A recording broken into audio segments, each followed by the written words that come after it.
Welcome back dear students. आज हम single link list में क्रिएट ऑप्शन फंक्शन को देखने वाले हैं। तो आइए देखते हैं। सबसे शुरू में जब हमारी लिंक लिस्ट बनी हुई नहीं है तब कैसे हम लिंक लिस्ट को क्रिएट करेंगे और उसमें नोट्स को इंसर्ट करेंगे at the very beginning, right. So let's continue. यहाँ पर जो हम हेडर फाइल्स लेके चलते हैं C++ में वो लेनी है आपको।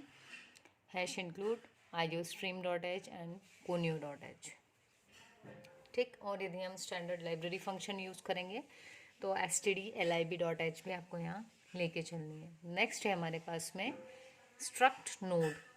यहाँ पर हम एक स्ट्रक्चर बना रहे हैं जिसका नाम हमने दिया है नोड, क्योंकि हमने देखा था कि सिंगल लिंक लिस्ट में एक जो नोड होता है उस नोड के दो पार्ट्स होते हैं, और एक होता है आपका डेटा फील्ड जिसको हम इन्फो भी बोलते हैं, और दूसरा होता है आपका पॉइंटर फील्ड। तो ये इंटीजर टाइप का होगा और ये पॉइंटर टाइप का। और हम एक चीज़ जानते हैं, जब डिसिमिलर डेटा टाइप का कलेक्शन हो उस केस में हम स्ट्रक्चर को यूज़ करते हैं, राइट। तो स्ट्रक्चर का कीवर्ड होता है स्ट्रक्ट, उसके बाद आपके स्ट्रक्चर का नेम। तो यहाँ हम क्योंकि इसको नोड कहते हैं तो हमने एक नोड नाम का स्ट्रक्चर बना रखा है। इसमें दो पार्ट्स हैं, first is info, that is this part, and second one is next, जो क्या है, पॉइंटर है, ठीक। किस टाइप का पॉइंटर है? स्ट्रक्ट नोड का ही, मतलब कि वो किसी इस टाइप के नोड को ही पॉइंट करेगा, इसलिए हमने आगे उसका डेटा टाइप स्ट्रक्ट नोड लिखा है। अब स्ट्रक्चर को एंड करने के लिए हम सेमीकोलन लगाते हैं, और यहाँ पर हमने स्ट्रक्चर के टाइप के नोड को पॉइंट करने के लिए ये पॉइंटर्स भी डिक्लेयर कर दिए हैं यहीं पर। ये भी किस टाइप के हैं? ये भी इसी टाइप के हैं, स्ट्रक्ट नोड टाइप के। मतलब ये वाले जो पॉइंटर्स रहेंगे ये भी नोड्स के एड्रेस को होल्ड करने का काम करेंगे। अब एक क्वेश्चन आता है कि अगर नोड का जो एड्रेस है, मान लो इसकी लोकेशन थी 2000 और ये इंटीजर टाइप का था, ठीक है। तो अगर हम माने कि टिपिकल कंप्यूटर्स में अगर इंटीजर आपका 2 बाइट ले रहा है तो नेक्स्ट वाली लोकेशन जो थी वो 2002 पर आनी थी। लेकिन यदि हम कहें तो जो आपका नोड है उसका जो एड्रेस रिटर्न होगा वो फर्स्ट एड्रेस होगा अपने फर्स्ट पार्ट का, ठीक है। तो यहाँ पर हमने ये पॉइंटर्स ले लिए हैं। आज के वीडियो लेक्चर में हम क्रिएट जो फंक्शन है सिर्फ इसी को डिस्कस करने वाले हैं। तो आइए शुरू करते हैं।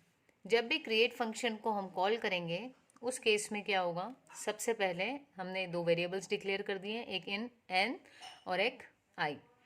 एन में हम यूज़र से पूछ लेंगे कि how many nodes you want to create in और इंसर्ट। तो जब सबसे शुरू में हम लिंक लिस्ट बना रहे हैं तो देखिए, एक तो हमने स्टार्ट में क्या डाल दिया है, नल। और स्टार्ट में नल क्या डिनोट करता है कि आपकी लिंक लिस्ट एम्प्टी है।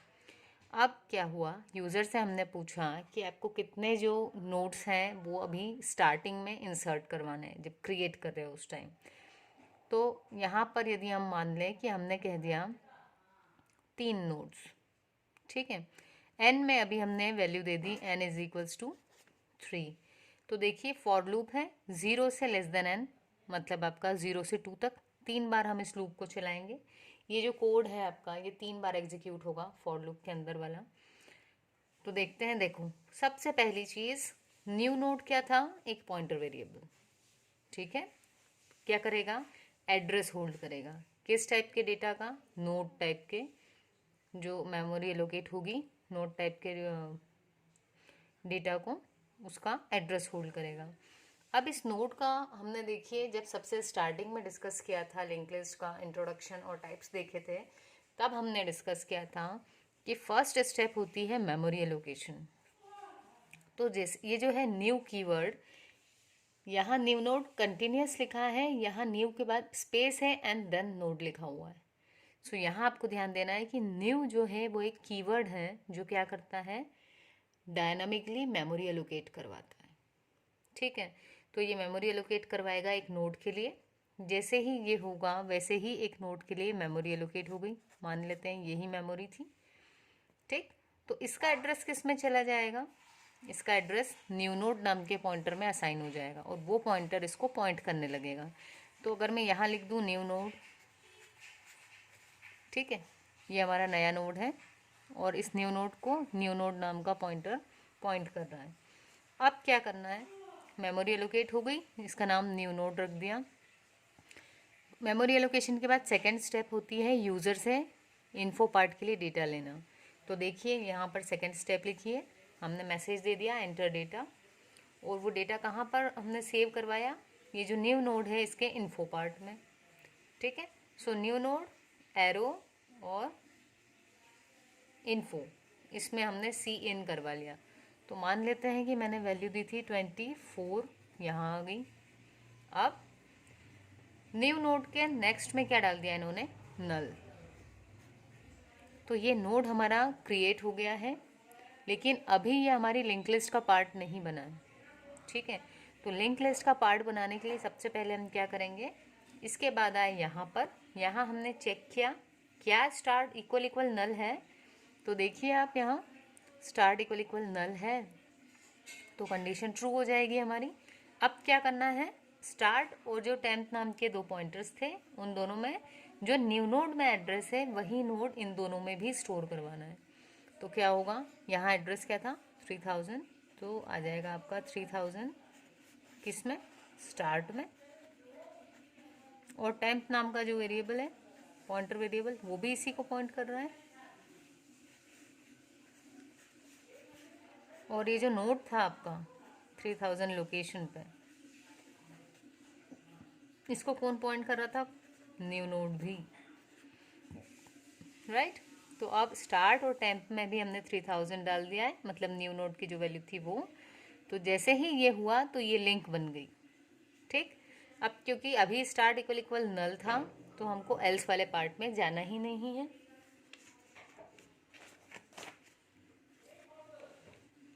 ये देखिए एल्स में ये दो लाइंस थी, ये एग्जीक्यूट नहीं होंगी क्योंकि इफ़ वाली कंडीशन ट्रू थी। यहाँ पर हमारा फॉर लूप जो है उसकी एंडिंग आ रही है, तो फॉर लूप अभी हमारा एक ही बार चला है, तो फिर से अपना लूप चलेगा। अब सेकेंड टाइम के लिए आई की वैल्यू हो जाएगी 1। फिर से क्या करेंगे हम, अगेन मेमोरी एलोकेट होगी यूजिंग न्यू कीवर्ड। एड्रेस किस में आ जाएगा, न्यू नोड में, मतलब अब ये न्यू नोड नहीं है, न्यू नोड कहाँ आ गया, ये हो गया हमारा न्यू नोड। अब क्या हुआ, फिर से वही न्यू नोड के इन्फो पार्ट में वैल्यू ले ली और नेक्स्ट पार्ट में नल को रख दिया। कैपिटल ही लिखना है आपको, NULL। ठीक है, जब आप टर्बो सी या टर्बो C++ के एडिटर का यूज़ करेंगे तो वहाँ आपको कैपिटल में नल लिखना है। यहाँ तक का तो हमें कंप्लीट हो गया हमारा एक नोड, मेमोरी एलोकेशन हो गया, एड्रेस मिल गया, किस में आ गया, न्यू नोड में, यूज़र से डेटा लिया, नेक्स्ट में नल डाला। लेकिन अब मेजर टास्क बचा हुआ है, वो क्या है, इसको लिंक लिस्ट का पार्ट बनाना। दैट मीन्स इसको भी लिंक करवाना उस लिंक लिस्ट में। तो ये इस लिंक लिस्ट का पार्ट बने उसके लिए क्या ज़रूरी है कि ये जो नोड है जिसके नेक्स्ट में नल है वो किसको पॉइंट करे, इसको। तो आइए प्रोग्रामेटिकली हम देखते हैं कि ये इसको कैसे पॉइंट करेगा। देखें, इफ़ स्टार्ट इक्वल इक्वल नल, क्या स्टार्ट नल है अभी, नहीं। Start is holding a particular address, start में अभी नल नहीं है, उसमें कुछ एड्रेस दिया हुआ है, तो कंडीशन हो गई आपकी फॉल्स। हम कहाँ आ जाएंगे, हम आ जाएंगे एल्स पार्ट में। एल्स में क्या लिखा हुआ है कि टेम्प के नेक्स्ट में क्या डाल दो आप, न्यू नोड। तो देखिए टेम्प में क्या था, अभी टेम्प में था 3000, मतलब टेम्प भी इसको पॉइंट कर रहा था। तो टेम्प अगर इसको पॉइंट कर रहा है और कह रहे हैं कि इसके नेक्स्ट में न्यू नोड, मतलब कि क्या डाल दो, 4000। जैसे ही इसमें 4000 आया ये लिंक बाहर आ गई और ये लिंक हो गया अपना नोड। तो अब आपकी लिंक लिस्ट को देखें, ट्रैवर्स यदि करना हो तो सबसे पहले हमको 3000 के पास जाना है, ये वैल्यू है, नेक्स्ट नोड आपको 4000 वाली लोकेशन पर मिलेगा, राइट। अब क्या हुआ, क्योंकि 3 नोड्स इंसर्ट करना थे तो हमारा जो लूप है फॉर लूप वो एक बार फिर एग्जीक्यूट होगा। फिर हम आए यहाँ पर, क्या हुआ, सॉरी एक मिनट, एक चीज़ और देखना चाहिए यहाँ पर। टेम्प के नेक्स्ट में न्यू नोड डाल दिया हमने, ये था हमारा टेम्प, ठीक। इसका जो नेक्स्ट पार्ट था उसमें न्यू नोड मतलब 4000 आ गया। फिर क्या करना है, new node equals to temp, मतलब न्यू नोड को यहाँ से, टेम्प को यहाँ से हटा दो और कहाँ ले जाओ, अभी जो न्यू नोड है उसकी वैल्यू टेम्प में असाइन हो गई, मतलब टेम्प में भी क्या आ गया 4000। तो 4000 को न्यू नोड भी पॉइंट कर रहा है और टेम्प भी पॉइंट कर रहा है। ठीक, अब हमारा लूप चला फिर से, और क्या हुआ, अगेन ये लास्ट टाइम चल रहा है क्योंकि हमने n की वैल्यू 3 दी थी, टोटल 3 नोड्स इंसर्ट करवाने थे, ये हमारे लिए थर्ड टाइम था। अब अगेन क्या हुआ, एक नोड के लिए मेमोरी एलोकेट हुआ, लेट इट बी, इसकी लोकेशन थी 5000। इस एड्रेस को कौन होल्ड करेगा, न्यू नोड, मतलब अब ये न्यू नोड नहीं है, ये ओवरराइट होके कहाँ आ गया, यहाँ पर। इसके इन्फो पार्ट में हमने यूज़र से वैल्यू ले ली, नेक्स्ट में हमने नल ले लिया,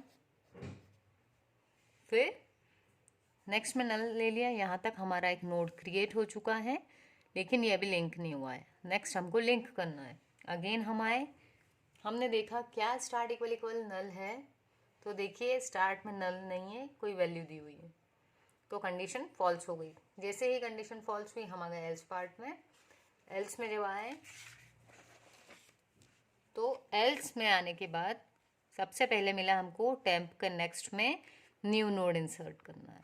तो देखिए टेम्प जो था ये था, मतलब आप एक चीज़ अब समझ में आ गई होगी आपको कि जो टेम्प है वो हमेशा लास्ट वाले नोड को पॉइंट आउट करेगा। ठीक है, तो टेम्प फिर हमको फिर से शुरू से नहीं जाना पड़ेगा आखिरी तक, हम डायरेक्ट टेम्प को यूज़ कर पाएंगे। तो टेम्प का जो नेक्स्ट है उसमें क्या डालना है आपको, न्यू नोड। ये देखिए यहाँ लिखा हुआ है टेम्प के नेक्स्ट में न्यू नोड। जैसे ही ये आया यहाँ पर वैल्यू आ गई 5000। फिर अब आप जैसे ही 5000 आया ये लिंक बन गई। अब क्या हुआ, ये हमारा लास्ट नोड बन गया, तो क्योंकि ये लास्ट नोड है तो टेम्प भी क्या होना चाहिए, यही। तो इसको टेम्प बनाने के लिए क्या करना पड़ेगा, टेम्प में न्यू नोड की वैल्यू इनिशियलाइज करना पड़ेगी। तो देखिए यहाँ लिखा है हमने temp equal to new node, तो टेम्प अब यहाँ से हट के कहाँ आ गया, यहाँ पर। फिर से अब अगर हम इटरेट करने की कोशिश करेंगे तो आई की वैल्यू कितनी हो जाएगी, 3, जबकि 0 से चलाई थी तो 2 तक ही चलना था, कंडीशन फॉल्स, ये आपका लूप एंड हो जाएगा और ये फंक्शन भी एंड हो जाएगा। तो ये था हमारा create function in singly link list. So I think आपको क्रिएट फंक्शन जो है वो समझ में आया होगा, और ये जो हमने यहाँ पर पिक्टोरियली रन करके देखा इस फंक्शन को, वो चीज़ें भी आपको क्लियर हुई होंगी। Thank you.